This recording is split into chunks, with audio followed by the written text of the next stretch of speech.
ഫിർദൗസ് ഖാൻ, വാഹിദ പന്താർ, എം.ആർ. സുബ്രഹ്മണ്യൻ, അബ്ദുൽ ലത്തീഫ് മുർക്കൻ, സലീം പണനിലത്ത്, ജയന്തി ശശി, മേസി ബെന്നി ഏവരെയും ഈ ഒരു പ്രോഗ്രാമിലേക്ക് സ്വാഗതം ചെയ്യുന്നു.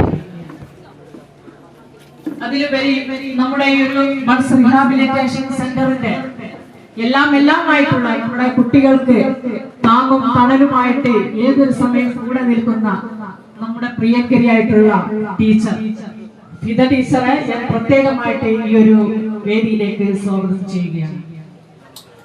അതുപോലെ തന്നെ ഗ്രാമപഞ്ചായത്ത് ആസൂത്രണ സമിതി ഉപാധ്യക്ഷൻ Shri N Ashokan, block PPO Santhosh, വിവിധ രാഷ്ട്രീയ പ്രതിനിധികൾ Muhammad Razak, P Abdul Kareem, Panthar Muhammad, P Muraleedharan, CH Musthafa, P Ayyappan എന്നിവരെയും ഏറെ സ്നേഹത്തോടെ ഈ ഒരു പ്രോഗ്രാമിലേക്ക് സ്വാഗതം ചെയ്യുകയാണ്. അതുപോലെ തന്നെ MGNRGS അസിസ്റ്റന്റ് എഞ്ചിനീയർ ഗണേഷ് അവരെയും സ്വാഗതം ചെയ്യുകയും അതിലുപരി നമ്മുടെ സ്കൂളിന്റെ എല്ലാമായിട്ടുള്ള നമ്മുടെ പരിവാർ സംഘടനയുടെ പ്രസിഡന്റ് അലിക്ക കെ ഏറെ സ്നേഹത്തോടെ ഈ ഒരു പ്രോഗ്രാമിലേക്ക് സ്വാഗതം.